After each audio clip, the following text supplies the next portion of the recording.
За сайн уу бод ирдээ. Одоо манайхаа ороод ирэх байх. За орой Сайн байцгаана уу? Арай минь. Сайхан амарч байна уу? За гэртээ амраал тэгэл одоо баг. Ажгаар нь онлайнаар ажиллая гэж явж байна да. Онлайн сургалтуудаа хийгээд тий.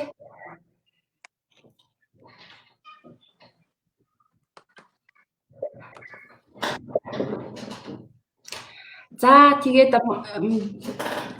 хүмүүс байна нэмэгдээд ороод ирэх байх. Тэгээд 8 цаг эхлэв. За өнөөдрийн шууд лайв ярилцлагаар боловсрол судлалын докторант за TESOL зэрэгтэй Монгол Улсын чилдэг залуу багш Болдоос English Lesson сургалтыг үүсгэн байгуулагч Болд Эрдэнэ багштай англи хэл хэлбэр сурах арга сэдвээр ярилцах гэж байна. Тэгээд хүмүүс бас нэлээд хүсэлт явуулсан яг энэ англи хэл сурахтай холбоотой яаж хэлбэр сурч болох вэ гэсэн юм аргыг одоо орохоор мундаг багш байна уу гэдгээд Болд Эрдэнэ багш санал тавиад тэгээд өнөөдрийн ярилцлагандаа урьж байгаа шууд лайв ярилцлагандаа Болд Эрдэнэ багш битээр бас танилцаад нэлээд удсан байгаа тийм. Баярлалаа. За тэгээд Болд Эрдэнэ багш руу яриагаа шилжүүлье тий. За ямар ч бүгдэнд нь энэ орой мэндийг хүргэе тийм ээ. За өнөөдөр энэхүү чөлөөт ярилцлагын болонд бас урьж оролцуулж байгаа одногч бас баярлалаа. Тэгээд өнөөдрийн хувьд бол бидний хувьд юу гэдгийг тулгамдж байгаа гэх юм уу нөгөө англи хэл хүний толгойд бас энэ англи хэллийг гэдэг одоо энэ онлоос нь яаж хэрэглээ төвшин рүү илүү оруулах вэ гэдэг тал руу бол ярилцсан их зөв зөвхтэй байх гэж бодож байна. Тэгээд ер нь бол одоо энэ хэрэглээ тал руу нэвтрүүлэх энэ сургалтуудыг ч гэсэн бас явуулаад олон чинь. Тэгэхээр хүмүүсийн яг хүсэмжит одоо тэр нөгөө англи хэл нь юу байна вэ гэхээр нөгөө онлайн хэлээсээ илүү нөгөө хэрэглээ төвшин рүү яаж хурдан орох вэ? Ерөөсөө энэ олон жил одоо нөгөө англи өлегтэй сайжрахгүй байна гэдэг ийм асуултууд бол маш их ирдэг л дээ. Тэгээд ямар ч өнөөдрийн хувьд бол та бүхэнд англи хэл сурах энэ аргачлалын талаар тийм ээ ерөнхийдөө хэлбэр аргачлал гэж яг юу хэлээд байгаа юм бэ гэхээр амар хэлбэр гэхээр шууд англи хэл сурчих юм байд биш. Тэгэхээр аргачлал байгаа. Тэр аргачлал дээр өнөр тулгуурлаад мэдээж өөрийн гэсэн одоо практик дадлага хийж хичээл зүтгэл гаргаж ич энэ дээр бол англи хэл гэдэг зүйлийг бол маш хурдан хэмжээнд бол ойлгох юм боломжтой байгаа. Тэгээд энэ талаар хэдүүл өнөөдөр ярилцъя тийм ээ.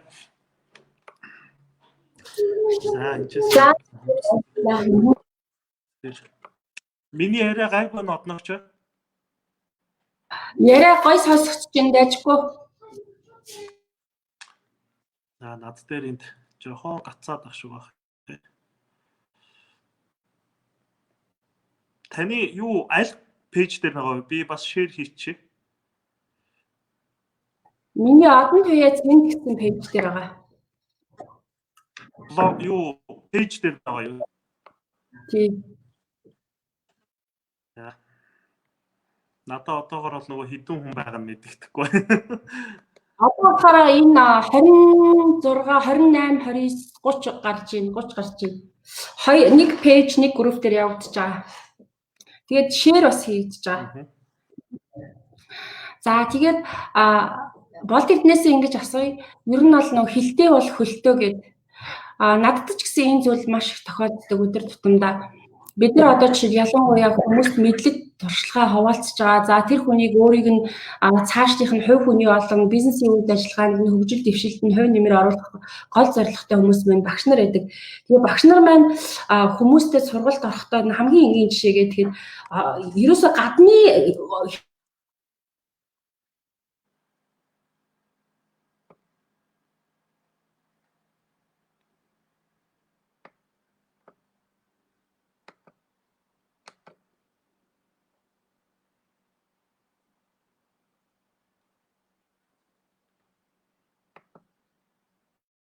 ярилцсан маань чиглэж аваад бас маш олон хүн баяртай байгаа.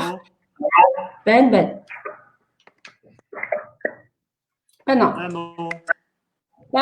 Яриа хэвээ. Одногч зүмсчин гараад ах юм.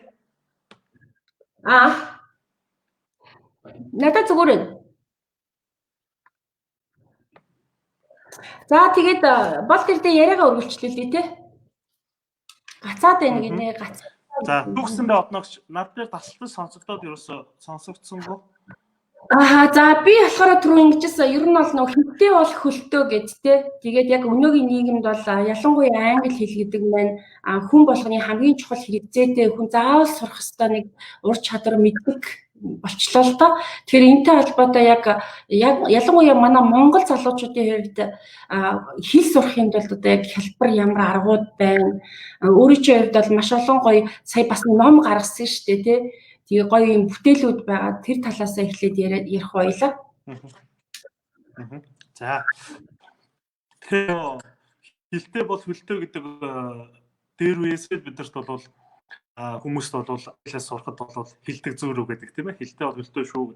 За энэ бол яах аргагүй үнэн нь мэдээч өнөөдрийн яг төвшөнд бол англи хэлийг бол бид нар олон жил үзэж байгаа. Тэгэхээр англи хэлийг үзсээд яг ингээ гадны жишгээр үзэх юм бол 5 дугаар ангиас нь хойш англи хэл үзэхээр бидний хувьд бол өнөөдрийн төвшөнд бол ажлаар гарч байгаа яг энэ залуучууд бол 10 гаруй жил үзээд за 10 гаруй үзсэн залуучууд бол IELTS-ийн баг 6 оноос дээш хэмжээ хүрхүүц одоо хугацааг бол бид нар авчаад байгаа юм л. Тэгэхээр яг л энэ нөгөө өөрөө юу гэдгийг англи хэл сурах нөгөө аргачлалын хувьд бас нөгөө онлын хувьд нөгөө бидний хичээл маань яваад байгаа. Бүхэн нөгөө англи хэлний багш байгаа юм шиг өнөөдөр онлыг үз. За энэ яг бид нэр англи хэл сайжрахгүй хэвшмэл юм байдлаар яваад байгаа. Тэгэхээр өнөөдөр бид нэр яг англи хэл сурчих юм бол өнөөдөр IELTS дээр 6 олон түүнээс дээш оноо авчихад бол гадны 100% тэтгэлүүд бол бэлэн байдаг. Тэтгэлгүүдийг бид нар 50 Солонгос, Америк, Австрал тийм ээ хаашаа бол хаашаа явахын боломж нь бид нарт байгаа. Заавал аав ээжийн одоо креман тийм ээ аав ээжийн хөрөнгө мөнгө бид нарт хамаа авахгүй. Гол нь зөвхөн тухайн хүний хичээл зүт маш их одоо шаргуу ажилсны үр дүнд бол өнөөдөр англи хэл дээр IELTS гэдэг тэр зүйлийнхаа оноог л авчих юм бол биднэрт бол өнөөдөр гадны 100% тэтгэлгүүд бол байгаа шүү. Өнөөдөр бидний хувьд бол яг энэ аргачлал дээр бол бас ингээд ажиллаж байгаа. IELTS дээр бол одоо залуучууд маань маш их бэлддэг болсон байна. Тэгэхээр энэ IELTS гэдэг зүйл бол бас хэрэгцээ төвшөнд бол ямар их гадагшаа явхад бол ганцхан нөгөө юу гэдгийг баталбар тийм ээ бид нар виз авахлуутай яг энэ IELTS гэдэг зүйл маань бидний явах гол хүчин зүйл ба гэдгийг бол хүмүүс бол ойлгоцсон байгаа. Тэгэхээр энэ одоо ойлголтын төвшин дээр бол бид нар юу гэдгийг хүүхдүүд бол маш их IELTS билж байгаа. Тэгэхээр энэ IELTS гэдэг зүйл маань өөрөө юу вэ гэхээр мэдээж International English тийм ээ олон улсын англи хэлний төгсөх юм шалгалт байдаг. 2 дахь орнууд болгоцсон энэ орнуудаас авдаг. Энэ одоо шалгалтыг л ерөнхийдөө амжилтад авчих юм бол гадны орнуудын 100% тэтгэлгүүд бол байгаа. Заавалч аав ээж одоо креманаас одоо бид нар өнгөө гадагш орно гэж байна тийм ээ. За тэгээд дээрэс нь яг энэ хүрээнд одоо яг миний зааж байгаа эхлээд нэгэнд англи хэл сурах аргачлалын хувьд гээд оролцсон учраас өнөөдрийн хувьд бол бид нар нэгт бол англи хэлийг үзэхдээ тэр яг миний ярих байгаа өгүүлбэр маань тийм ээ ямар одоо нөхцлөөр төгсөөд байна гэдэг зүйлийг бол аюулгүй сайн ойлгож авах хэрэгтэй. Яг тэгвэл би 2 өгүүлбэр ярьсан ч 20 өгүүлбэр ярьсан ч 20 мянган өгүүлбэр ярьсан ч бидний тэр өгүүлбэр маань өөрөө нэг нөхцлөөр төгсөж байдаг. Тэгэхээр тэр нөхцөл гэдэг маань өөрөө яг юу хэлээд байгаа юм бэ гэхээр одоо монгол хэл дээр бол нөгөө даг санаа гэж байдаг шүү дээ тийм ээ. Өгүүллийн цагтыг тодорхойлж энэ нөхцөл. Тэгэхээр энэ нөхцлүүдийг аягүй сайн ойлгоод дахиад дээрэс нь энэ нөхцөл маань миний өгүүлбэрийн утга хэлт юм байна. Миний одоо энэ миний ярих гээд байгаа, миний бичих гээд байгаа зүйлийн одоо агуулгыг гаргаж ирдэг юм байна, цагийг тодорхойлдог юм байна гэдгээ аягүй сайн ойлгоцсон тохиолдолд бол англи хэлний одоо бидний сурах хамгийн гол хүчин зүйл бол тавигдчихж байгаа. За мөн дээрэс нь хоцрогдолтой гэж яригддаг зүйл бол энэ дээрээс болж одоо арилнаа гэсэн. Тэгэхээр мөн дээрэс нь одоо энэ дээр тулгуурлаад бид нар би бас ярьдаг юм л та. Хүмүүс англиар ярих гал амар хүсээд байдаг тийм ээ. Шууд англиар. Тэнгүүтээ одоо юу гэдэг юм би одоо яриагаа сайжруулчмаар байна гэж яриад байдаг. Гэтэл яриа гэдэг үндсэн хүчин зүйл маань өөрөө юу юм бэ гэхээр нэгт бол бидний энэ дахинд өгөгдөж байгаа тэр мэдлэгийн одоо сигнал байдаг тийм ээ. Инженээс бид нар дахиндаа л тэр үндсэн мэдлэгээ өгөх гээд тэр дахиас бод бидний амаар гарч байгаа тэр зүйл бол speaking дахинаас босоо гараараа бичиж байгаа тэр зүйлийг бол writing гэж бичгийн чадвар гэж нэрлэдэг. Тэгэхэд манайхны хувьд бол нэг гаргадаг дөрмөөс сайжруулчмаар байна гэдэг. Гэтэл чи спикингээ яриагаа сайжруулчмаар байна гэдэг. Бичгийн чадвараа сайжруулчмаар байна гэдэг. Ингээ бүгдийн салангад авч үзээд байдаг байхгүй. Тэгэхээр миний зүгээр өөрийн баримтлагдаг зарчим гэх юм уу энэ юу вэ гэхээр ямар нэг хэлбэл бол орчуулгын чадвар гэдэг зүйлийг бол бид нар маш хурдан сурах хэрэгтэй байна. Тэгэхээр орчуулга гэхээр манайх нь амар хүн дээр ботчдөг байхгүй. Тэр чинь барахгүй. Тэрэнд бол өнөөдөр ямар ч одоо хүнд тийм ээ тэр урт өгүүлбэр байна уу, богино өгүүлбэр байна уу хамаа ахгүй. Тэр төгсгөл сан, наа, даг гэдэг тэр нөхцлүүдийг хэн ч олж чадах байхгүй. Тэгвэл тэрийг бид нар яах юм бэ гэхээр өнөөдөр за чи үйл өгчин одоо монгол хэлэн дээр төгссөн байвал чи англи хэлэн дээр үйл үгээ ингэж хуурай. Энийхээ өмнө ийм туслах үйл үгийг аваарай. Энэ хоёр чинь чиний өгүүлбэрт орж ирж энэ чиний энэ утгыг гаргаж ирдэг шүү. Энэ монгол хэлэн дээр залгагдсан байгаа энэ нөхцөл чинь өөрөө одоо юу гэдгийг өгүүлбэр чи утгыг илэрхийлнэ. Эцлийг аваад хийчихад бол бусд нь бол зөв өгнүүд ээждэг байхгүй. Тэгэхээр нэгт одоо би одоо энэ хүү лайв үзэж байгаа залуучуудаа хандаж хэлгээд эхлээд ямар ч гэсэн тэр чиний ярих гэж байгаа бичих гэж байгаа өгүүлбэрийнхаа нөхцөл гэдэг зүйлийг аюул сайн ойлгож аваарай. За тэр нөхцлөө за сан наа гэж нөө эсвэл цан гэж нөө ийм одоо нөхцлүүд маань англи хэлэн дээр яаж хувирдаг юм бэ гэдэг хүчин зүйлүүдийг бол аюул сайн ойлгож аваарай. За инхээр нэсний хамгийн ярианы төвшөнд бол бид нар утгаа гаргаад ирсэн тохиолдолд тэр үгнүүд бол хаана байрлах нь бол хамгийн энгийн наазахын жишээ байхгүй тийм ээ. Тэр өгүүлбэр заавал үгнүүд яриа гэдэг нь өөрөө бид нар хоорондоо ойлголцох төвшин байхгүй. Шалгалт бол арай өөр тийм ээ. Тэгэхээр хэрэглээ төвшөнд англи хэлийг сайжруулах гэдэг маань өнөөдөр бид нар зөвхөн ойлголцох. Хүн ойлголцохгүй болохоор амын таглаа би хичээл дээр бас тэгдэлтэй хүүхдүүд амыг скотчдаг байхгүй. Тэгвэл чи нөгөө ингээд body language амар хэрэгэлдэг тийм. Хүн яриахаа үрхээр яаж л бол яаж ярьдаг. Хамгийн гол нь зүгээр бид нар зөв нэг аргачлал гэдэг юм амар онлоо одоо present simple member гээл те future simple member гээл энэ цаг гэж одоо яг юу юм болоо байл. Ингээл бид нар мэдээж англиар ярихдаа одоо юу гэдгийг G байна гэдэг зүйлийн талаар би одоо яг одоо одноо юу гэдгийг I digital academy те одон тэгээ цэнттэй одоо лайв хийж гинэ гэл ингэж ярихын тулд G байна гэж present continuous би одоо present continuous-аар ярих чинь шүү. Ингэж ярихгүй тийм ээ. Шууд байна гэдэг хүчин зүйлийг л үйл үгээ би ингэж хувирах юм байна гэдгийг л аягүй сайн ойлгочих хэрэгтэй. Тэгэхгүй бид нар яг одоо юу гэдгийг ярихаас өмнө present continuous-аар ярих гэж шүү. Present simple-аар ярих гэж шүү. Future simple-аар ярих гэж шүү гэж ярьдаг юм шиг англи үсэндээ өнөөдөр бид нар хэдэн жилийг хугацаа барсандаа өнөөдөр англи хэл сайжрахгүй нэгэн хэвийн ингэж яваад байгаа л. Тэгэхээр англи хэл одоо бидний хувьд сурахын тулд эхлээд би яд хэлээ тийм ээ. Нэгт бол юугаа үз тэр нөхцөл гэдэг зүйлийг үз. Нөхцөл гэдэг зүйл чинь одоо англи хэлний чинь монгол хэлний чинь та нар одоо ингээд салгаад үз тэр өгүүлбэрээс. Тэгэхээр цаана өгнүүд болно. Энэ өгнүүд иймжүүдийг утга болгоод байгаа цагийн хувьд хөрвөөгд байгаа тэр хүчин зүйл нь юу юм бэ гэхээр мэдээж энэ нөхцөл бидний яриад байгаа нөгөө даг самнаа маа гэдэг нөхцлүүд ч юм байж байгаа байна. Мөн дахиад дээрэс нь одоо англи хэл дээр энэ нөхцөл маань англи хэл дээр яаж хувирч тэгвэл миний үйл үг ингэж хувирснаар би энэ яг Ж байна ингэж гисэн байна ингэж байна ингэнэ тэгнэ гэдэг энэ юмаа би үйл үгээ ингэж хувирснаар би айгүй зүг гаргаж ирэх гэдэг нэг чинь хоёр дахь утга нь айгуусаа ойлгож хэрэгтэй. За гурав дахь хүчин зүйл нь юу ах вэ гэхээр дахиад одоо угтар үгнүүд гэж байдаг. Preposition гэж байдаг тийм ээ preposition. Тэгэхээр энэ preposition гэж юу юм бэ гэхээр угтар үгнүүдийг хүмүүс найхтар тоодгүй. Энэ өөрөө IELTS дээр хүртэл амар орж ирдэг байхгүй. Монголчууд маань угтар үгэн дээр бол амар хаалцдаг. Тэрний юу вэ гэхээр ик, ни те ийн гэдэр гэл нөгөө нөхцлүүд байдаг шүү дээ. ДТ гэдэр гэдэг нөхцлүүд. Тэгвэл та нарын бусад үгнүүд дээр чинь ДТ залгацсан байвал чи энэ үгнийхээ өмнө юуг авах юм?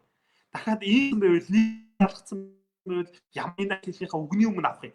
Урд нь авдаг юм ард нь авдаг. Ерөөс энэ хоёрхан хүчин зүйлийг бид нар үздсэн ойлгоцсон байхад яах юм? Англи хэл гэдэг зүйлийг бол та ойлгочлоо. Тэр хүнд та нар англиар ярих гэж байгаа зүйлийнхаа утгыг бол гаргаад ирж байна гэж ойлгож болно л доо.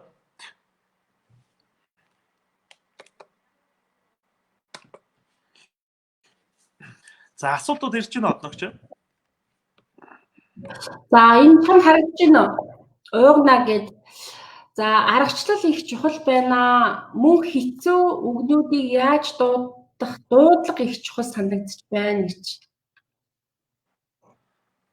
Юу гэнэ? Энэ жоохон гацаад байна гэдэг юм. Би надад болохоор зүгээр байгаад тах юм. Энэ нэг чам дээр харагдаж байна уу? Уугнагийн Энэ бичсэн аргачлал их сэтгэлдэл. чухал байна. Хүн хэцүү үгнүүдийг яаж дуудах вэ? Дуудлага нь их чухал байна гэж байна, тий. За энэ бол ерөөсөө тийм амар би толгой хөвгдөд асуудал биш ээ, тийм ээ. Хамгийн гол хүчин зүйлээ чи одоо та нар дуудлаганаас хүмүүс амар хичээд байдаг байхгүй. Тэгэхээр тэр дуудлага та нар нэг Таиландуудын дуудлагыг нэг сонсоод үз. Хятадуудын Чайна дуудлагыг нэг сонсоод үз. Акцентуудыг тийм ээ. За дахиад дээрэс нь бидний тэр солонгосчуудын акцентуудыг сонсоод үз. Энэ акцент өөрөө нөгөө тухайн акцент нь тухайг зөв одоо дуурчлал байвал тэр акцентээс бол бид нар хичээд байх шаардлагагүй. Яг гэвэл бид нар чи хоёр дахь хэлээ сурж байгаа тийм ээ. Бид нар өөрсдөө нөгөө юу гэдэг native яг native хүмүүс бол биш шүү дээ тийм ээ. Яг тэгэхээр эндээс монголчуудын хувьд бол амар ичээд идэв. Тэгэхээр энэ дээр яах вэ гэхээр бид нар энэ хоёр их шиг үсгийн нийлэмж, гийгүлэгч үсгийн нийлэмжүүд гэдээ байдаг. Их үсгийн нийлэмж юу хэлээд байгаа, гийгүлэгч үсгийн нийлэмж гэж юу хэлээд байгаа. Энэ хоёр үсэг нийлэхээр яаж дуудаад байгаа тийм ээ. За одоо жишээлбэл юу гэдэг хоёр их шиг дунд орсон S үсгийг манайхаар use гэлээдэг тийм. Use эсээр уншаал. Тэгэхээр хоёр их шиг дунд орсон S үсгийг бол Z-гэр унших жишээ нь. Одоо union гэж ингээд ишин гэж дуусгаад байдаг. Гэтэл чи яг үндэ бол тэр sion тийм ишин гэж дуудах нь tion тийм ээ. Tion нь бол ишин гэж дуудаад sion нь бол монголоор бол арай нэг жоохон жин гэж дууддаг. Гэхдээ арай шиг жин гэж амар хийж ажиллаж байгаа үг чиг ярихгүй л. Тэгэхээр ялгаанууд би энэ үгийн үсгийг энэ одоо үсгнүүдийг яаж дуудах вэ? Одоо тэр Г үсэг байна тийм ээ. Ямар үед нь Ж-гээр дуудаад байгаа. Ямар үед нь Г-гээр дуудаад байгаа. I, Y, E үсгүүдийн өмнө орох юм бол бид нэр Ж үсгийг Ж-гээр нь тийм J гэж дуудаж байгаа. За бусад үед Г-гээр нь дуудаж байгаа. Тэр C үсгүүд байж чинь тийм ээ. C одоо бид нар I, Y, E-ийн өмнө орвол эсээр уншаад бусад тохиолдолд К-гаар уншна. Яг ийм нэг хэдхэн нэг юу гэдэг чэйжлэх их шиг гэрүүлэгч үсгүүдийн нийлэмжүүд гэдэг. Энийг л айгуу сайн ойлгоч хэрэгтэй. Тэгээд дээр нь одоо та нар сабтайнуудыг айгуух үз, мэдээнүүдийг айгуух сонс, доороос сабтай гарч байгаа тийм ээ. Тэрийг ингээд хараад энэ үгнүүдийг яаж дуудаж, ер нь бол англи хэл гэдэг зүйл чинь бол танхимын сургалтаас илүү нөгөө хүний өөрийн амар хичээл зүтгэл байж иж бид нар бол англи хэлийг аюул сайн сурдаг шүү дээ. Ер нь бол. Тэгэхээр монголчуудын хувьд бол ингээд бүх юма багштай холбочоод бүх юмыг л ерөөсөө ямар дээр заалгаж сурах гэдэг тийм ээ. Гэтэл чи өнөөдөр чи дуудаж чадахгүй үгээ одоо бид нэр юун дээр хүртэл Google Translate дээр хүртэл үгээ бичээ тий. Дээдлийн спикер дээр дараад хөгшин залуу хүмүүсийн дуудлагаар хүртэл сонсчих юм боломж нь байгаа байхгүй. Тэгэхээр өнөөдөр аялал дуудлага гэдэг зүйл багшаар өнөөдөр сайжирдаг юм биш ээ. Тийм ээ. Speaking гэдэг зүйл мөн адилхан багшаа ажилладаг юм биш. Ерөнхий аргачлалыг аяга олцоод энэ аргачлалын үндсэн дээр бол бид нар өөрийн бие даа хичээн зүтгэх энэ үйл ажиллагаа бол хамгийн гол хүчин зүйл байдаг.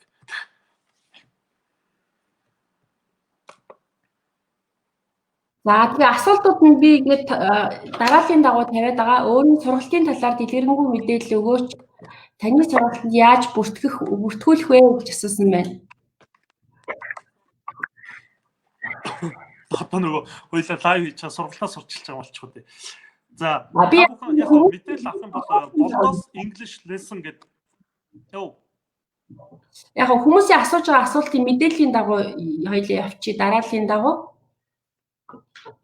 За болдоос English lesson гэдэг миний пэйж ууцгаа. Тэр пэйж рүү оронгууд ерөнхийдөө бол нөгөө яаж одоо англиар бид нар бичих ёстой зарим юм жишээ гоё хичээлүүд бас олсон байгаа. За англи хэл сургалтаар ярилцлагууд байгаа. Мөн сургалтууд бүртгэлүүд бол тэрнгээр за тэгэхээр одоо тэнжэнээс бас та бүхэн ороод үзчихээрэй. Болдоос English lesson гэдэг ингээд пэйж ууцгаа дээшээ ороод үзчихэд бол бүх мэдээллийг бол авч болно. За тэгээ ямар ч хэлсэн бол миний хэлэх зүйл бол хамгийн гол нь тийм байна. Тэгэхээр өөрөөсөө ирчээд байх зүйл байхгүй хамгийн гол нь тэр орчуулгын чадвар гэдэг зүйл бид нар аягүй сайжруулахад дагаад бид нар ярина. Бидний reading сайжрал сонсох өдөр сайжраад ингээд илүү явчихдаг гэсэн үг. Энэ дээр бас үгийг яаж цээжлүүл илүү тогтоох вэ? Үг цээжлэх аргачлал гэсэн байна. За тэгэхээр манайхны хувьд бол нэг асуудал асуулт тийм ээ. Энэ нөгөө яагаад ингэж би хүмүүсийг асуугаад гэхээр манайх нь англи хэл сурах арга нэг тий. Англи хэл сурахын тулд энэ аргыг ашиглаарай 2 гэл ингээл. За эсвэл үгийг ингэж чийж хүн болгон үгийг өнөр юу гэдгийг хүний чийжилсэн аргаар чийжлэх гэж байдгүй байхгүй. Өөрт ямар арга байна? Магадгүй өнөөдөр бичиж байгаа хүн байж болно. Магадгүй үдэ хайж байгаа тэгэхэд тоглож амар ингээд автоматар тийм ээ чийжилдэг хүн байж болно. За эсвэл бол нөгөө сэтгэхүйн аргаар чийжилдэг хүмүүс байж болно. Эсвэл картаар чийжилдэг хүн байж болно. Харж чийжилдэг, сонсож чийжилдэг. За янз бүрийн чийжилэх юм бидний процессыг байж байгаа. Тэгэхээр энийг чи өөрөө аягуулсаа олж авах хэрэгтэй. Үнэхээр одоо би хараа чийжлээд байна уу? Миний нүдэн тогтоод байна уу? Эсвэл бол бид нар сонсож чийжлээд байна уу? За эсвэл бол бичиж би чийжлэхээр илүү нүдлээд байна уу гэдэг энэ хүчин зүйлүүдийг бол аягуулсаа ойлгож авах хэрэгтэй. Тэгэх юм бол бидний хувьд бол үг чийжлэхийн аргыг олно гэсэн үг. Тэгэхээр алийг яг өөртөө тохирч гин үү гэдгийг эхлээд тохирох тэр арга олоод. Тиймээс болдоогш ингэж чийжлэх юм би ингэж чийжлэнэ. Үгүй шүү дээ. Хүн болгоны одоо сэтгэн бодох чадвар, юмыг хүлээж авах чадвар тийм ээ өөр байж. Тэгэхээр энэ дээрс та нар үг чийжлэнэ гэдэг бол багшийн асуудал биш. Багш бол ийм аргууд байдаг гэдгийг хэлээд өгнө. Энэ аргыг харин чи өөрөө яг нь сайжруулж хэвшмэл болгох хэрэгтэй гэсэн үг шүү дээ. Тэгэхээр ер нь бол яг үг чийжлэнэ гэхээр манайхан өнөөдөртөө ингээд нэг үг чийжлээ тэрийг ингээд хэрэглэхгүй болохоор мартчихдаг байна. Үг чийжлэх хамгийн гол арга бол ерөөсөө л давтамжтай байнгын хэрэглэнэ л гэсэн үг байхгүй ерөөс. Тэгэхээр яг миний хувьд үг чийжлэнэ гэхээр эхлээд ингээд номнууд орчуулдаг байсан. Номнууд орчуулахаар яг үхээр 1 2 3 дугаар хуудасангаа уншин тийм ээ. Яг гэвэл тэр нэг л хүчин зүйлийн талаар ярьж байгаа. Тэгэхээр тэр хүчин зүйлийг ярихаар ингээ яг үхээр тэр номон дээр нөгөө үгнүүд байнгын давтагдаж гарч ирээд идэг. Ер нь бол. Тэгэхээр тэр үг маань маш урдан чийжлэгдэг гэсэн. Тэгэхээр ном орчуул. Тэгээд дээрэс нь одоо англи текстийг маш их орчуулах хэрэгтэй. Өдөр болгон тий everyday news-ийг бол одоо сайтаас нь авч жагаад өдөр болгоны мэдээнүүдийг орчуулах хэрэгтэй. Тэгэхээр магадгүй өнөөдрийн гарсан тэр үг чинь дараагийн мэдээ дээр дахиад давтагдаад гараад ирэх боломжтой байж тээ. Дараагийн мэдээ дээр дахиад гараад. Тиймээс зүгээр яг үнэндээ бол одоо чихээ тавлаа чийжлээд тийм ээ. Бурханд итгэхэд энэ үгийг би шийдсэн байхад надад одоо энэ хэрэг болно гэсэн утгаар биш. Яг хэрэглээ төвшөнд ямар үгнүүд байна? Өдөр тутмын үгнүүд ямар үгнүүд байгаад байна? Би энэгээр ярих гэхээр миний одоо юу гэдгийг энэ үг байхгүй байгаа. Тэр хэрэглээнд шаардлагатай үгнүүдээ л олж чийжил. Тэгэх юм бол тэр чинь өдөр болгон давтагцаар байгаа та нарт бол хэвшмэл болоод үг чинь чийжлэгнэ гэсэн. Ер нь бол. За ингээд болбаагшийн өөрийнх нь пэйжийг нь линк дээр шеэр хийчлээ. Одоо авчна. Би бас өөрөө ч бас боддог байхгүй. Энэ дулам ханд асуусан байна л да. Дуудланда аюу санаа зовоод идэв штэ бид нар чинь. Яг нэг үндсэн үгийн дуудлагын аргачлал одоо шин нэдрийг мэддэг мөртлөө яг ингээд яг ярианы хэлэн дээр ороод ирэхээр нөгөө ярианыхаа дуудлагандаа аюу санаа зов. Би буруу хэлж байгаа, муухай хэлж байгаа лөө гэж бодонгууд нөгөө ярьж чадхаа болчтой. Тэр нэг айцыг яаж даван туулах вэ? Тэр надад ч гэсэн одоо байдаг байхгүй яг ингээд баян өдөр тутам хэрэгэлдэггүй ингээд хаяа хүнтэй ярихээр буруу дуудаад байгаа юм шиг нэг кон инглишээр яриад байгаа юм шиг тийм болоод байдаг байхгүй хэцүү. Тэр одоо айц байдаг юм уу эсвэл яг юунаас болоод байдаг юм болоо яаж сайжруулах вэ? За тэгэхээр үгийн дуудлага багшнаас сая хэлсэн тийм ээ. Хэрвээ чи одоо дуудлаганаасаа санаа зовоод байвал ямар ч хэсэг эхлээд яг бид нар амар нөгөө гадаадуудыг сонсохоор нөгөө нэг бөргөл болоод байдаг шүү дээ тий. Хоолгошгож яриад байгаа юм шиг тий. Хилбөр гизэн юм шиг. Яг одоо бид нар тэр шиг ярьж чадахгүй. Гэхдээ дээрэс нөгөө монголчуудын нөгөө өөр бидний энэ ярих энэ булчин гэж байдаг юм байна л да. Энэ булчин бол нөгөө багасаа энэ хатуу бидний нөгөө өөрийн монгол хэлч өөрөө хатуу хэл. Тэгэхээр энэ хатуу хэлэнд ингээ нөгөө дасан зогцсон байдаг учраас хэр аргийн одоо нөгөө англи хэл зарим авианууд нь бол гоё гарч ирдэг. Зарим үедээ бол бас айгүй хэцүү байна. Тэгэхээр зүгээр би энэ хин дулам ханд Хүрлбаатарын ярьж байгаа энэ дуудлагандаас санаа зовоод байна гэдэг маань Ж үсгээ магадгүй ямар үедэн Ж-гээр ямар үедэн Г-гээр те ямар үедэн тиймэр ямар үедэн иймэр дуудах уу гэдгээ би мэдэхгүй болохоор би юу яагаад дуудлаганаасаа зөв дуудаад байгаа юм бол буруу дуудаад байгаа юм болов гэдэг зүйлийг өөртөө төрдөг байхал гэж бодоод байна. Тэгэхээр англи хэлчээ сурах гэвэл ямар ч байсан эхлээд өөрөөсөө тэр ичих гэдэг процессыг авч хаяа тийм ээ. Бид нар өнөөдөр өөрөөсөө ичихгүй болж ич яах нь бусдаас ичихгүй болж. Тэгэхээр хамгийн гол хүчин зүйл бол өөрөөсөө л өөртөө итгэлтэй бай. Тэр хүнтэй л зүгээр ойлголцсон эхний удаад тийм ээ. Тэгээд тэр хүнтэй ойлгохгүй байна гэвэл магадгүй чи тэр хүн дээр цаасан дээр жижигхэн цаасан дээр бичээд үзүүлэл. Тэгэхээр тэр бичиж үзүүлж байгаа мэдээч үн чи буцаад нөгөө чинь засах байхгүй. Ер нь бол. Тэгэхээр харилцанд юм уухээс бид нар би буруу дуудаад байна. Буруу дуудаж байгаа л зөв зөв. Яана би буруу дуудаад байсан байж тэгэл. Манайхан ч амар санаа зовнтгоо шүү дээ. Ер нь бол. Тэгэхээр ерөөсөө тэрэн дээр бол ямар санаа зовоод авах хүчин зүйл байхгүй. Та зөв өөртөө итгэлтэй бай. Дахиад тэр их шиг гүйгүүлэг цэцгийн нийлэмжүүдийг олж ав. Тэ яаж зөв их шиг үсгүүдийг дуудах уу? Яаж гүйгүүлэг цэцгүүдийг дуудах? Гүйгүүлэгчүүд нь ямар үед яаж дуудагдаад байдгийг, их шиг үсгүүд нь ямар үед яаж дуудагдаад байдгийг, 3 үсэг, 4 үсгүүд нийлэхээр яаж дуудагдаад байдгийг тийм ээ. За дахиад дээрэс нь дуудаж чадахгүй байгаа үгнүүдээ одоо тийм talking юунууд аюух гарцсан шүү дээ. Одоо дуудлага шалгадаг аппликейшн эдрүүд аюух гарцсан байгаа. Тэрэн дээр бичээд үз. Тэрийгээ тавтан хэл, дагаж хэл. Тэгжээж бидний өнөөдөр дуудлага сайжирна гэхээс ер нь бол зүгээр танхимаар тэгээд заалгаа дуудлага сайжирдаг биш. Тэгэхээр өнөөдөр зүгээр бид нар энэ хөл хорионы үед байгаа үед бол чи өдөрт өөртөө хідэн үг хийжилж байна уу? Хэрвээ чи өнөөдөр үг гэртээ хийжилж чадахгүй л байгаа бол чи өөрөөргөө дайжилж чадахгүй байна. Тийм ээ, цалтгуур гэдэг юм чи автагдцсан байна. Дахиад энэ хэл гэдэг зүйл ямар хэрэгцээтэй байгаад байна уу гэдгийг ойлгоогүй байна л гэж би хэлэх гээд. Мөн одоо нөгөө бидний хувьд бол нийгэм улаан дипломтой залуучуудыг бол үнэлэхэ болчихлоо шүү дээ. Яг гэвэл бүхэн сургууль улаан дипломтой төгсөж байна тий. За дээрээс нөгөө дээхэн үед 90-ад онд ч юм одоо манай аав ээжийн үед бол тэр улаан диплом гэдэг зүйлийг бол маш үнцэнтэй авч исэн. Зөвхөн одоо яг шалгалтаа өгөөд ингээд улсын сургуулиуд ордог. Одоо бол өнөөдөр арчсан нийгэм гараад ирсэн байж гин бүх өнөөдөр хин чамайг хөгжүүлж чадах тэ боломжтой тэр сургуульд өнөөдөр хүүхдүүд сурж байгаа. Тэгэхээр энэ сурахын одоо бид нар давуу тал нь юу вэ гэхээр өнөөдөр чамд диплом гол нь биш, аль сургууль сурж байгаа ч гол нь биш. Өнөөдөр чамд зөв хүмүүжил аягүй гол нь байх хэвээр, хандлага аягүй гол нь байх хэвээр. Ажлын байран дээр өшөө чамаас юу хамгийн гол нэг чинь үг гэхээр өндөр цалинтай ажил бид нар нэхэд идэг байхгүй. Өндөр цалинтай ажил хайгаад идэг байхгүй. Ажил олдохгүй нэ гэдэг байхгүй. Гэтэл яг үндэ хилтэй устай залуучуудад ажлын байр бол маш ихээр байна шүү дээ. Өнөөдөр дээрээс нь хилтэй устай залуучуудыг боловсралтай залуучууд гэж ярьдаг. Боловсралтай залуучуудыг ажилд авахыг хүсдэг. Дахиад хилийн хажуугаар тэр хандлага, зөв хүмүүжил, төлөвшлийн асуудал маш ихээр яригдчихэдэг. Тэгэхээр чи өнөөдөр хилтэй буюу гадаад хилтэй болсон тохиолдолд өнөөдөр одоо томоохон байгууллагууд бол дандаа англи хэл дээр, хятад хэл дээр зараа оруулж байна. Тийм ээ, долларын ард нь цалингийнх нь ард долларын бичдэг болсон байна. Өнөөдөр 5-600 мянган төгрөгийн цалин гэж ярихаас илүү чи өөрийгөө өнөөдөр маш өндөр түвшинд бэлтгэж чадах юм бол чамд өнөөдөр Монголд бол сайхан ажиллах боломж байгаа аахгүй. Ер нь бол. Тэгэхээр энэ хэл гэдэг зүйлийнхаа эхлээд мөн хугтгууныг аюулсаа ойлгочих хэрэгтэй. Эхлээд хэл бий сурснаар юунд хүрэх гээд чи гадагшаа явах гэдэг би гадагшаа явахын тулд би IELTS бэлтгэх юм. IELTS бэлтгэхийн тулд би энэ чадвар дутуу байгаа тул би энэ дээрээ бэлтмээр. Дахиад би ажилд орохдоо би нүүр бардан би хилтэй устай ормоор байна. Гаднаас ядахтаа хүн ирэхэд би синхрон орчуулга хийчихдэг. Эсвэл нэг англиар би харилцдаг юм баймар. Чи дамдамаа би оюутнууд хэлдэг. 4 жилийн хугацаа гэдэг бол ажлын байран дээр бэлтгэдэг хугацаа. Энэ хугацаанд та нар өнөөдөр англи хэлийг бол маш 4 жилийн хугацаанд бэлтгэхэд, шаргуу бэлтгэхэд бол ажлын байрнаар хараад өөрөөсөө ичихгүй, нүүр улаахгүй, мундаг боловсролтой залуучууд гарна шүү гэдгийг бас их хэлт юм. Тэгэхээр өөрийнхөө тэр англи хэл сурах эхлээд үндсэн хугтгуун нь язороо эхлээд олчих. Өөрийгөө олчих. Англи хэл чамд ямар үндслээр хэрэгтэй байна уу гэдэг хүчин зүйлээ олчих. Тэгэх юм бол бид нарт окей.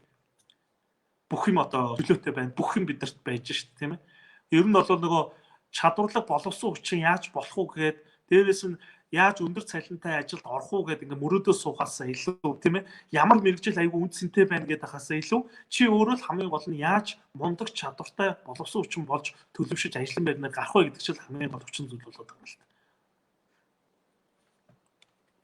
Вау, мундаг те гоё. Ер нь бол маш зөв шүү. Хэл бол ялангуяа бид нар гадагшаа явах гэж байна уу, ажлын байранд орох гэж байна уу гэдгээс шалтгааллахгүйгээр айгүй чухал болчлоо гэдгийг бас бүгд ойлгох хэрэгтэй байна. Тэгээд нэг ийм зүйл яриад идэг шүү дээ. Нөгөө намайг нэг анх хэл сурч байхад тэгдэг байсан. Чихнийхэн онгорхоог л арилгачих. Чихний онгорхоогоо. Тэгэл чихний онгорхоогоо л арилгачих юм бол одоо ингээд жишээлбэл англи кино мөн үзэхээр ингээд толгой эргээ юу гэл анх ингээд сонсож байхад ингээд ерөөсөө юу яриад байгааг нь мэддэггүй тэр үгийг байрж авч чаддаггүй шүү дээ. Тэгэхээр түрүүн багш ингэсэн шүү дээ. Орчуулга сайн хийгээдсэн. Тэгэхээр орчуулга хийхэд бол үгээ цээжлэх үү, аль эсвэл чихнийхэн онгорхоог гаргах уу? Ер нь энэ нэг үйл явц тараалууд хүн хүнээс шалтгаалж өөр өнөө эсвэл ерөнхийн нэг юм зарчмууд яваад байна уу? Эхлээд үгээ цээжлээд тэгээ үгээ цээжлэнгээд давхар чихнийхэн онгорхоо гаргах юм сонсоод давхар орчуулга хийгээ явах уу? Яг одоо дөрмөө эсвэл илүү үцэх үү? Энэ нэг ямар аргачлалыг ашиглавал илүү хурдан хугацаанд англи хэлийг одоо анхан шатны түвшинд ч гэсэн сурах боломж байна. Тэгэхээр яг юу яадаг юм бол та нөгөө залуучууд маань чихээ онгоолгоно гэж яриад байдаг тийм. Тэр нь юу гэхээр одоо жишээлбэл би юу гэдэг юм dad mommy father mother гэж ингээл ярил л да тий. Ойлгосноо. Тий. Dad daddy mom mommy father mother гэдэг ингээл ярангуут чи энэ яач гэдэг гэхээр би хэдийн хурдан ярьж байгаа ч гэсэн та нар миний үгийг ойлгоод байгааз тий.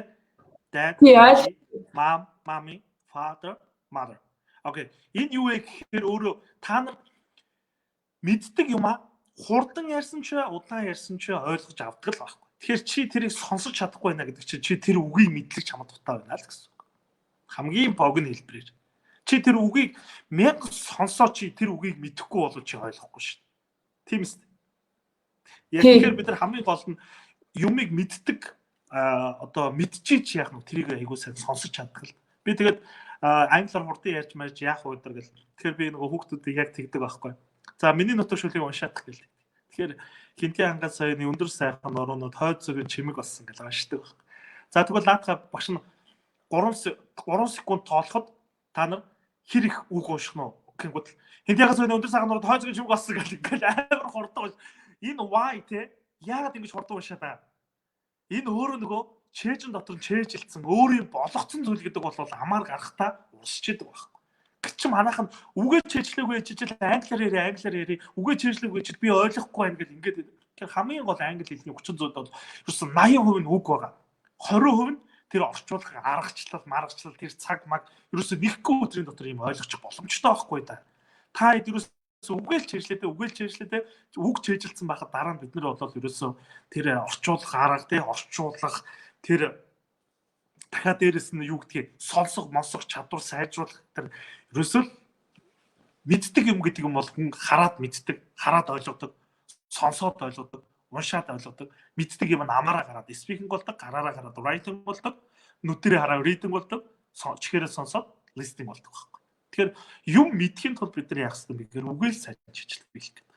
Тэр үгийг яаж чижилэх вэ гэхээр ерөөсөө бидэнд хэрэгтэй 2000 үг гэдэргээл те бидэнд хэрэгтэй 4000 үг гэдэр гэхээс илүү чи нөгөө everyday words тийм ээ яг өдөр бүрийн яг бидэрт хэрэгцээ шаардлагатай тэр үгнүүд юу байгаа гэдэг тэрийг аягүй сайн олж хаар өдөр болгоны мэдээг орчуул. Үнэхээр чи англи хэлээ сайжруулж ивэл чи өдөр болгон тэр BBC дээр гарч байгаа мэдээг орчуулал. Дахиад Монголын сайтууд дээр гарч байгаа монгол мэдээг англиар орчуулал та. Тэгвэл тэр монголоор энэ төгсгөл зааж би яг энэ төгсгөлөөр төгсөж байгаа би англи хэл дээр би яаж хуурах юм бэ гэдэг зүйлийг олж мэдлээ. Ерөөсөө л энэ багхгүй. Тэгэхгүй present simple гэдэг нь өдөр бүр давтагддаг үйлийг илэрхийлнэ. Байгалийн үнэн бодит зүйлийг илэрхийлнэ, тийм ээ? Йоо бид нар яг үндэ маш их юу яаж штэ яг үндэ.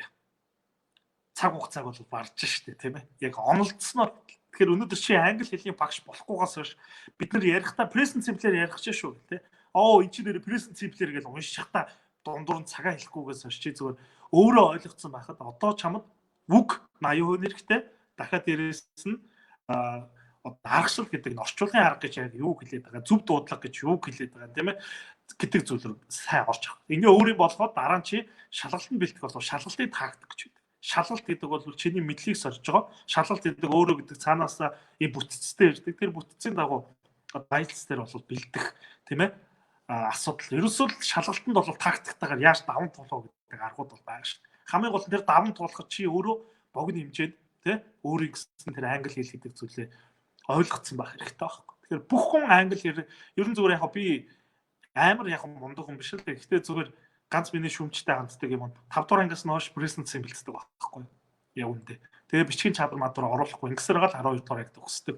За тэгээ ингээд нөгөө хүүхдүүд оюутан болоод ирэхгүй шууд нөгөө хүнд номнууд аваад ном дээр ажиллаа. Тэгэхээр Монголын зүгээр англи хэл яг хийдэг хийж байгаа тэр юм нь юу вэ гэхээр нөгөө нөхцөл залгах те үйл үг хувиргах эсвэл нэг байхгүй үгийг олж бичих дандаа юм нөхөх юм яваад.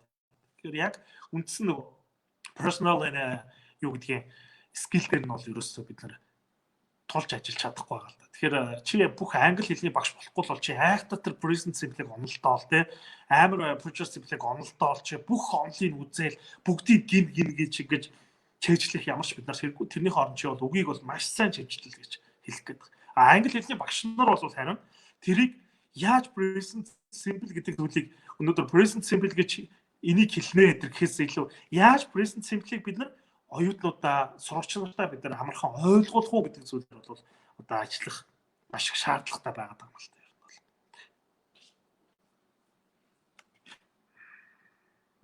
Зөв. Тэгэхээр ер нь бол яг хуу одоо жишээлбэл зарим хүмүүс би бол анх үгийг яаж сэжилжсэн бэ гэхээр нөгөө славаар байдсан шүү дээ. Дөрмийн славаарыг ингээд аагаас нь бээр ингээд сэжилжсэн байхгүй. Гэтэ одоо бол ингээд би боддог байхгүй. Яг өөрөө чи ярьсан шиг яг ингээд нэг юм артикл ч юм уу нэг юм яг юм сонирхолтой юу мэдээ зэтэй үзээ. Яг тэрэнд орж байгаа үгнүүдийг л маш сайн ойлгочих юм бол угаасаа автоматар ингээд цээжлэхтэй утгыг нь ойлгочих байгаа учраас үг цээжлэхтэй явт юм бэ. Тэгэхээр заавал хатуу таад одоо ингээд энэ үгнүүдийг заавал аагаас бие хүртэл цээжлэх юм бол аюу хэцүү юм шиг надад санагддаг байхгүй. Тэгэхээр өөрөө ч хэлдэг арга бол яг манайхан бас ашиглах гэж бодож байна. Тэгээ энэ дээр бас би дутуу юм хэлсэн байж магадгүй хүмүүс аюу их үг яаж шийдлэх вэ гэж асууж орж ирээд байна л та.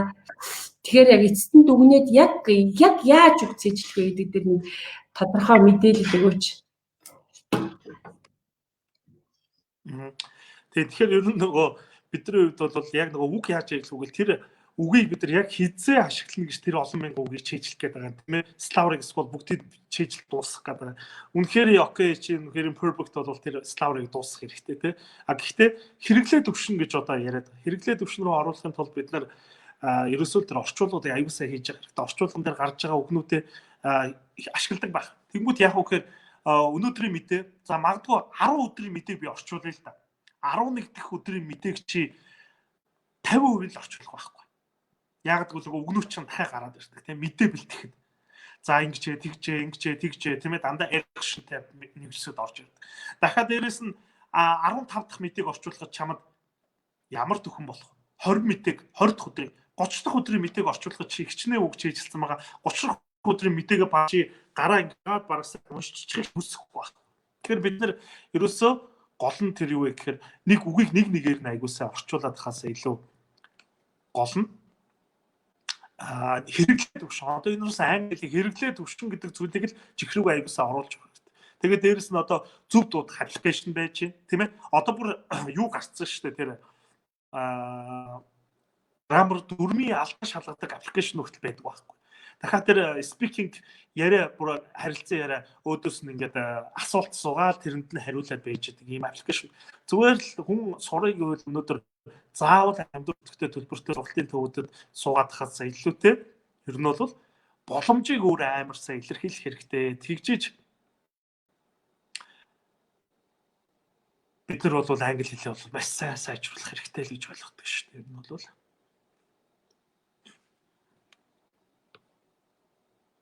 Тэр бас энэ нэг асуудал байна. Англи хэлийг анхлан үзэж байгаа хүүхдийг present simple цагаас нь заахан зүйтэй юу. Энэ надад бас тохиолдож байгаа байхгүй юу? Англи хэл үзэж байгаа хүүхдэд ялангуяа одоо өсвөр насны хүүхдэд яаж одоо англи хэлийг сурах вэ? Ялангуяа манай хүүхэд одоо хятад сургуульд сурдаг байхгүй юу? Тэгээ англи хэлний 2 или 3 жилийн өмнөөс үзсэн. Ингээд ажиллаад байхаар л одоо амар том зузаан ном бариулчаад тэрийг орчуулуулад байдаг. Тэр нь надад зөв ч юм уу буруу ч юм яг хятад хэлний үндсэн манераар яваад байгаа юм шиг надад санагдаад байдаг байхгүй. Тэгээ би өөрөө бас одоо яг англи хэлэн дээр нь яг ингээд ингэж хийгээ зөвлөж бас чадахгүй юм аа. Тэр анхлан сурж байгаа хүүхдийн үед бол яаж англи хэлийг сургуул зүгээр байдаг бол ялангуяа өсвөр насны ч гэдэм юм уу те.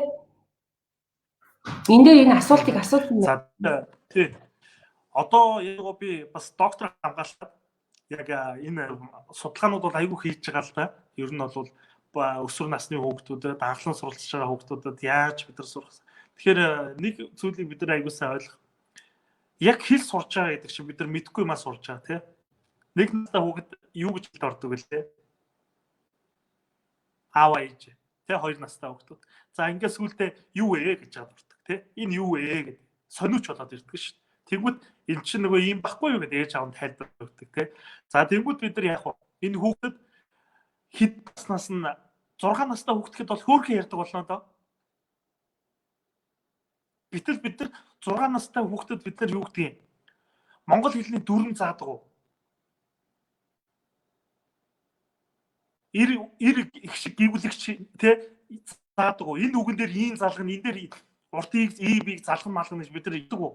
Үгүй байхгүй. Тэгэхээр хүүхдүүд яадаг гэхээр сонсголоор аяг ойлгодог эхлээд.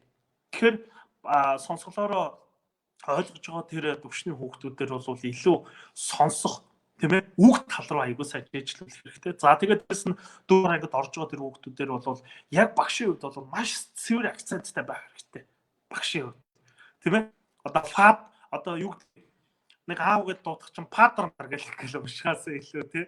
Okay father гэдэг нөгөө аваа зүүн зөв дуудлагын тий тэр багш нарыг бид нар аягүй сайн бэлт хэрэгтэй байгаа юм. Тэгэхээр 4 дугаар ангиас нь хойш энэ хүүхдүүдийн үгийн чадамжуудыг одоо 5 дугаар ангиас нь хойш нэмээд өгөхөөр юу ячдаг. Хүүхдүүдийн чадамж бол маш хурдан сайжраад ирдэг.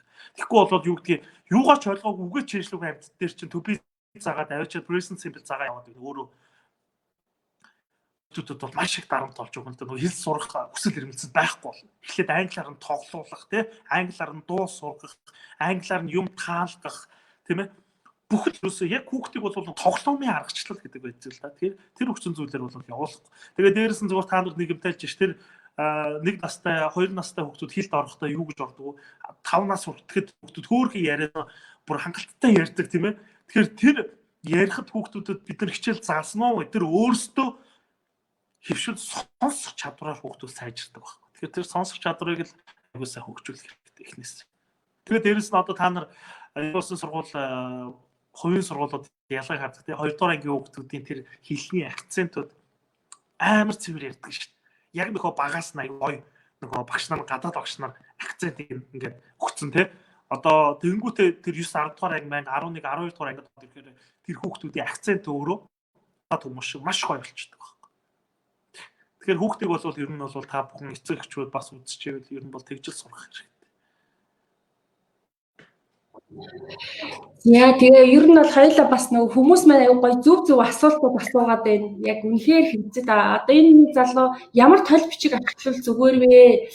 English to English эсвэл English to Mon гэд ямар одоо би бол бас нөгөө нэг алтан гэрлийн толь гэж байдаг ч тий.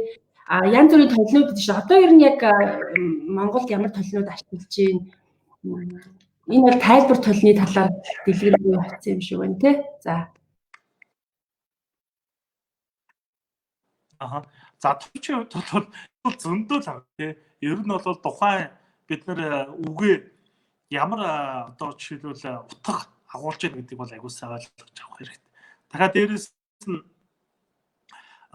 юу яадаг? Толь бичгнээс хайгаад эхний 3 үгнүүд та нар зарим бас ингээд ийм алдаа гаргадаг л да. Толь бичгнээс хайгаад шууд тэр үгээ биччихдэг. Нөгөө үг шал өөр утгатай байж байгаа байхгүй. Ижил утгатай нэ өөр утга агуулж идэг. Тэгэхээр тэр үгээ та нар буцаагаад монгол англи юун дээр одоо монголоос биш англиас бид монгол руу орчуулахаар утга гараад байна. Тэгвэл тэр монголыгоо англи дикшнери дээр тийм ээ бас тавиад үзэх хэрэгтэй. Ингээ үгнүүд олсон үгээ буцаагаад нөгөө хэлэн дээр нь хөрүүлээд ингээд үгээд яг миний утга гарч ирж гин үү гэдгийг бас аюулсаа үзэх хэрэгтэй. Тиймээс үгэн тойлны бол маш их байна шүү дээ. Ер нь бол болор тойлмол тий. Би бол болор тойл ер нь зарим нөхцөлд за academic words бол байдаг тийшээ. Тэр нь бол academic dictionary гэж байдаг. За энэ бол мэргэжлийн ингээ бас салаа явчихдаг тийм ээ.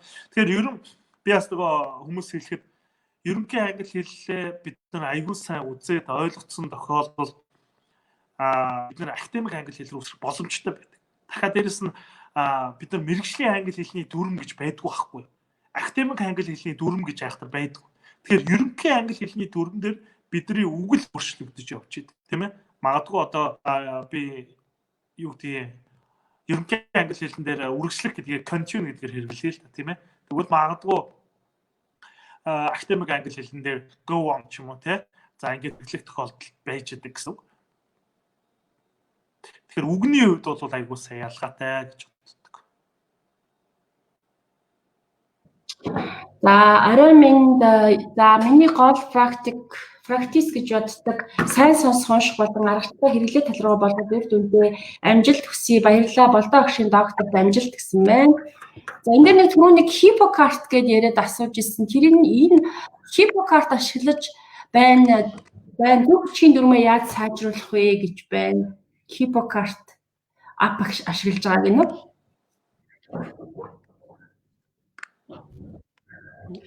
Одоо ч сонсогддгоо таны Энэ нөгөө HippoCart гэдэг аппликейшн яг өмнөх доотлолт чинь нөгөө асуултуудыг би пин хийсэн байгаа.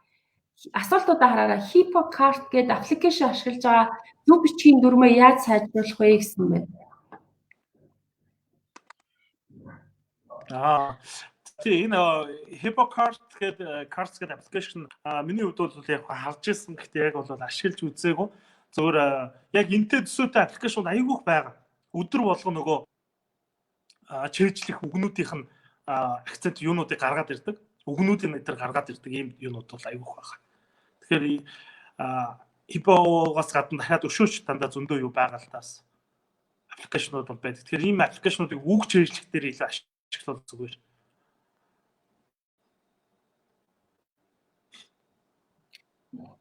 За та тэгээд нөгөө хичээлийн төгс юунда энэ лайвны доор бас байнга тогтмол ашиглах боломжтой одоо үг юу яриа сонсох ч гэдэм үү дуудлага шалгадаг харилцан ярилцдаг ийм түгээмэл ашигладаг хэрэгцээтэй аппликейшнуудыг багшаа бичээд өгөөрэй тийх үү. Би тэгээ оруулчихъя. Хоёулагийнх яагаад гацаа явчих вэ? Нэг л гацаад өглөө шүү. Миний энд гайг байгаадах юм. Багшаа ингэдэхөө одоо хичээлийн төгсгөлд та бас янз бүрийн их усрууд байгаа шүү дээ аппликейшнууд. Дуудлага сайжруулдаг, за алдаа шалгадаг, харилцан ярилцдаг аппликейшнууд гэдэг дурдчихсан шүү дээ түрүү. Тэр аппликейшнуудаа бас надад шеэр хийгээд өгөрөө. Би энэ лайвынхаа доор биччихье те. Хүмүүс бас хэрэг болж магадгүй. За тэгээ. За тэгээ өөр асуултууд юу вэ? Миний оруулчих тий ерөнхийдөө. За тэгээд хүмүүсээс асуух асуулт ивэл асууж болно. Миний хувьд бас нэг ийм асуулт байна л да.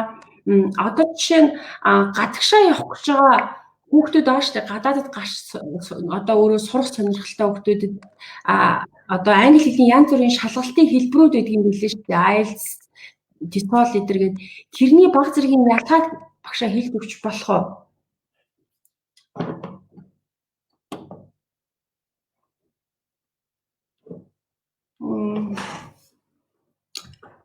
Тасарч уу?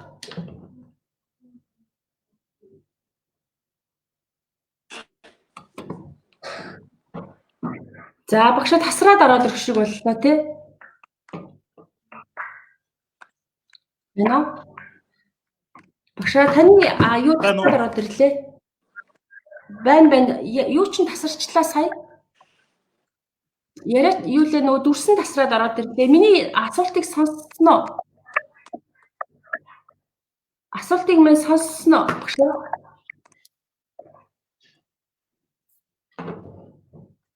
Байна уу? Сонсоогүй. Аха. Багшаа яриан тасраад байна яриан. Байна уу? Байна яриан тасралтаад байна. Байна уу?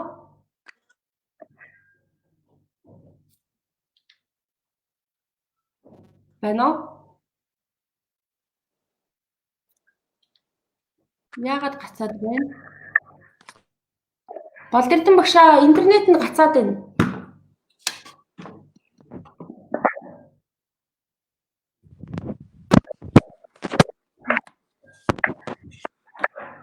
За одоо гайгүй байна уу? Интернет нь одоо гайгүй байна уу багшаа? Байна уу? Одоо зүгээр байна. Одоо дажгүй байна. Гайгүй байна. Би сая нийтэд солиод. Одоо би түрүүний асуултыг сонссон уу? Одоо нөгөө гадагшаа сургууль явах гэж байгаа оюутан залуучууд 10 жилийн хүүхдүүд байдаг шүү дээ. Тэдний хувьд яг тухайн маш олон шалгалтын төрлүүд гэдэг юм байлээ шүү дээ. Тэр шалгалтын төрлүүдийн талаараас та тодорхой дурдаад магадгүй одоо чиглэлдээ өөр байдаг юм уу? Ямар учиртай энэ тэр талаар тодорхой мэдээлэл өгөөч. IELTS, TESOL эдэр гээд янз бүрийн шалгалтууд байгаад байгаа шүү дээ. Тэр талаар За. Тэгэхээр яг уу ер нь бол одоо англи хэлэн дээр бид нар SAT гэж байгаа, IELTS байгаа, TOEFL байгаа.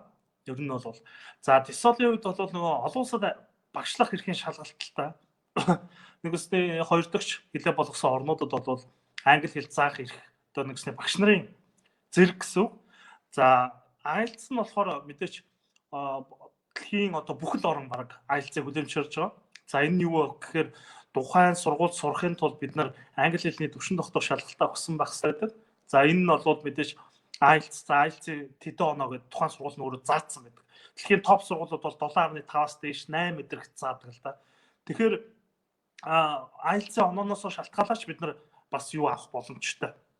Одоо тэтгэлэг гэх юм уу тийм ээ? Тэдэн хувийн тэтгэлэг гэдэргээд ярьдаг. За энэ нь бол мэдээж юунаас шалтгаалаад IELTS-ийн онооноос шалтгаалаад бас өөрчлөгддөг. За TOEFL бол мөн адилхан Америкийн орнууд руу болов бас шаарддаг байгаа. За SAT гэдэг маань юу гэхээр 10 жилээ төгсөж байгаа. Гадны шууд нэгдүгээр курсээс суралцах байгаа энэ оюутнуудад бол SAT шалгалтыг бол өгдөг байгаа. За энэ бол арай нөгөө физик, математик гэдэг ганцхан англи хэл биш. Физик, математик гэдэг шалгалтууд бол орж ирдгээр арай өөр. Тэгэхээр одоо нөгөө шууд гадагшаа одоо явах гэж байгаа сурагчид SAT шалгалтыг бол бас өгдөг байна. За өшөө бол өөр бол ерөнхий үндсэн бол IELTS-ийн шалгалт л байгаа шүү дээ. Энэ бол IELTS-ийн шалгалтыг амжилттай өгчих юм бол биднэрт гадны тэтгэлгүүд, гадны сургуулиудаас сурах боломж бол маш их байждаг гэсэн үг.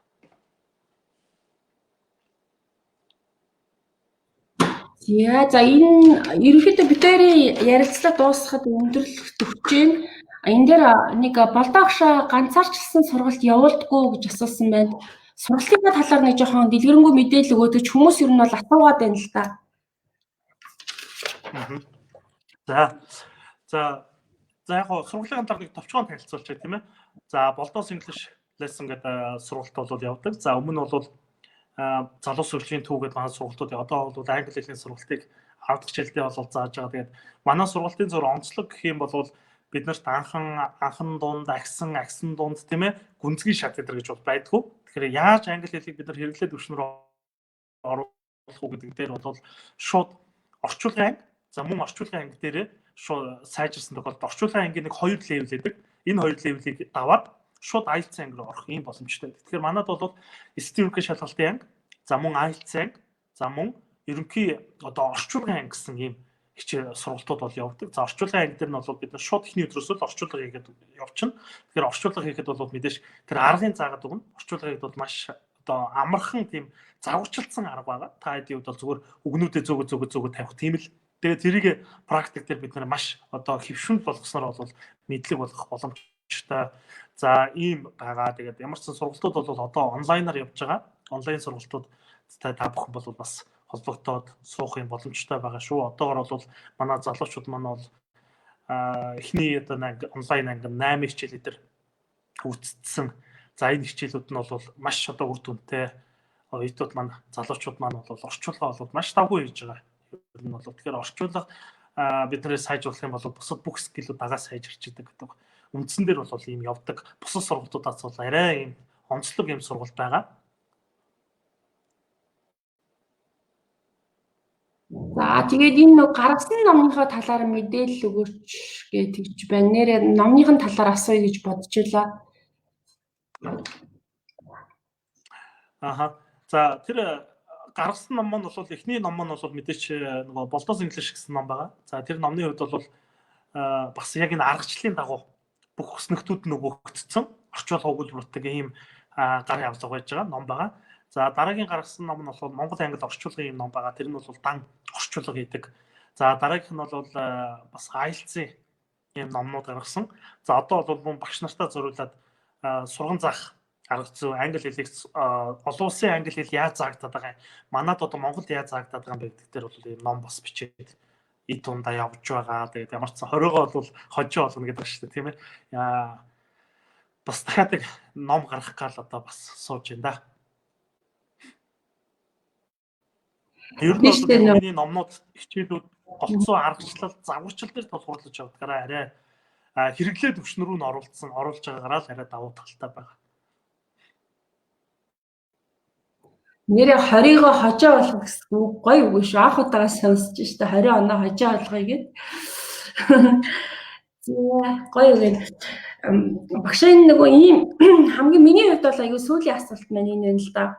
Энэ шалгалтуудыг даван туулах арга зүй гэдэг байгаа шүү дээ. Гадны одоо сайт байна, IELTS байна, эдгээр шалгалтуудыг даван туулах аргачлалын талаар сургалтууд нь байнга явагддаггүй. Энэ яг ямар зарчмаар хүмүүст энэ аргачлал мэдлэгийг хүргэж байгаа юм болоо яг өнөөдрийн байдлаар.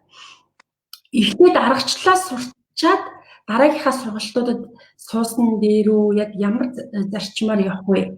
Би одоо бас өөрийнхөө хүүхдийн жишээн дээр л дүүцүүлж бодоод байна л да. Хүн болгон бас яаж асуух бол сайн мэдэхгүй байна. Гэтэ миний хувьд жишээлбэл энэ шалгалтын даван туулах аргачлалыг сурчаад дараа нь хичээлүүдээ хідээ сурсан хэлнийхаа үг цээжлэх шиг юм орчуулах хэлийг сурсан дээр юм болооч гэж бодогдох шиг янз бүрийн бодол орж ирсэн л да. Тэгэхээр юу гэдэг эхлээд бид нар аргачлал гэдэг зүйл бол аягуусаа ойлгох хэрэгтэй. Тэгэхээр өгүүлбэрийг яаж орчуулдгийг тийм ээ. За асуултыг яаж бид нар асуух хэрэгтэй, энэ асуултанд яаж хариулах хэрэгтэй гэдэг ерөнхий эхлээд аргачлалын хувьд бол аягүй сайжрах хэрэгтэй. Тэгэхээр аргачлалаа олцсон хүн бол англи хэлийг бидагаа сурахад хүртэл боломжтой. Би ерөнхий нөгөө юм ойлгоцсон байхад та нар үгийг болвол тийм ээ чэйжлэх юмнуудыг бол 0-ийнхаа өрөөнд та нар чэйжилж штэ би засахтаа гэж ярьдаг байхгүй тий орондоо ороод хөвтөж явахдаа хүртэл чэйжлэн та нар яг үндсэн гол аргачлалаа олоогүй бол та нар англи хэл сурахад айгүй хүндрэлтэй англи хэлний аргачлалаа олсон тохиол та нар зүгээр хаал бол хаан дуртай газараа үгээ чэйжлээд дуртай газараа тэр юмаа чэйжлээд явж явах юм боломж нь байгаа шүү гэдгийг бас хэлдэг. За IELTS-ийн сургалт эдрийн хувьд бол тэр аргачлал гэдэг байгаа нь юу вэ гэхээр keyword буюу signal words гэж байдаг. За энэгээр бид нар яаж өгүүлбэрийг таних уу, яаж түлхүүр үгийг олох уу гэдэргээд. За одоо жишээлбэл эсдийн ерөнхий шалгалтын бараг 50-70% нь уншихгүйгээр хийдэг байхгүй. Гол нь. Тэгэхээр уншихгүйгээр аягүй сонирн байгаа зү. Тэгэхээр энэ юу яах вэ гэхээр эсдийн ерөнхий шалгалт өөрөө голцсон нөгөө дөрмийн шалгалт орж ирдэг. Тэгэхээр дөрмийг бид нар юугаар нь түлхүүр үгүүдээр нь ингээд олчих боломжтой байдаг. Цагийг бол маш сайн хэмнэдэг. Тэ? Магадгүй уншаад хийж байгаа хүмүүс 40 минут хийж явах чинь тэр аргачлалаар хийж байгаа хүмүүс 15 минутанд хийчих юм боломжтой гэсэн. Тэгэхээр өөрийнхөө дутуу скил дээр дахиад үлдэгдэл минут ашиглана гэсэн. За орчуулгын хувьд бол мэдээч яг иймэр төгсүүлчээ өгүүлбэрээ ингэж хувааргаараа гэдгийг нь ерөөсөө хүснэгтлээ төгссөн. Орчуулгыг бол ерөөсөө чамд толь бичгэл хэрэг болно. Өөр бол юу ч хэрэг болохгүй. Бусдын бүгдийн загварчлалсан учраас тэрийг арай хэлбэр харах гэж хэлээд байгаа. За IELTS-ийн хувьд бол мэдээч writing task 1, task 2 гэдэг хоёр таскт орж ирдэг. Эхний таск дээр бид нар график тийм ээ хүснэгтүүдийг бид нар яаж тайлах хэвтэй. За энэ дээр бид нар энэ цагийг ашиглах хэвтэй. За мөн хүснэгт графикуудыг бид нар энэ ийм үзэн баримтлаар ингэж бичих шүү гэдгийг бол системчилсэн байж байгаа. За эсэг мөн адилхан ийм хүчнүүдэд хуваах хэвтэй, ийм парануудад хуваах хэвтэй.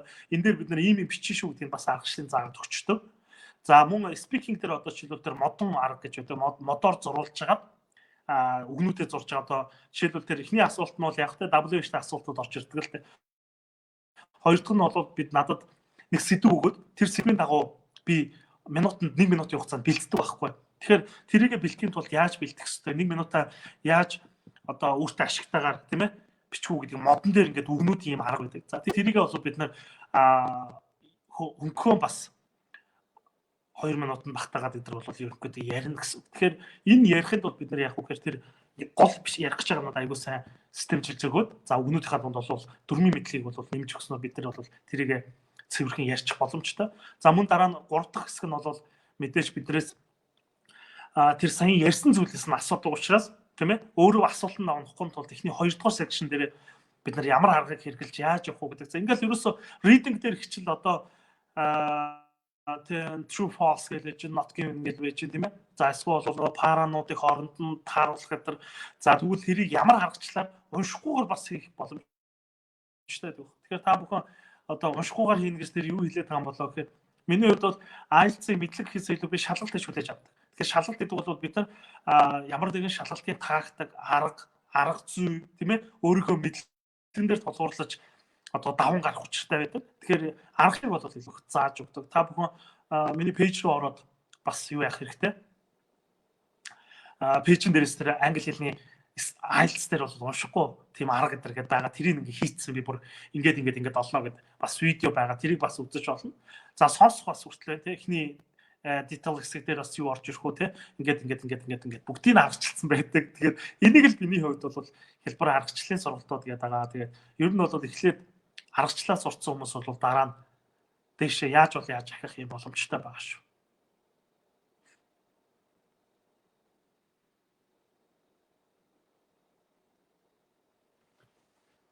За баярлалаа агш. Ерөнхийдөө цаг маань дуусч ирнэ. Бүх хүсэлтийг хүлээж авч маш гоё сонирхолтой зөвлөмж яриануудыг өгсөн танд баярлалаа. Тэгээд таны хувьд одоо яриагаа өндөрлүүлье.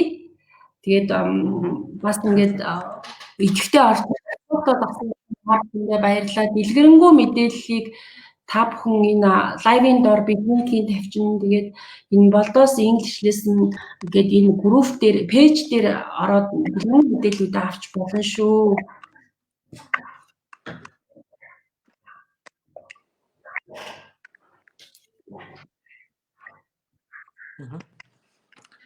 За баярлалаа өтнөгч.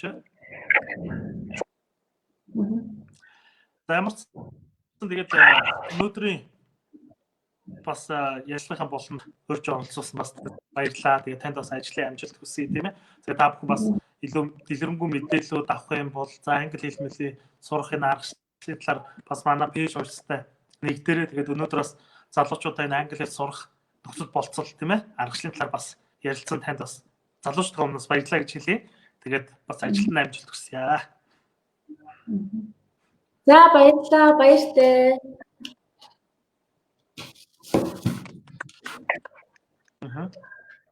За баяртай. Баяртай.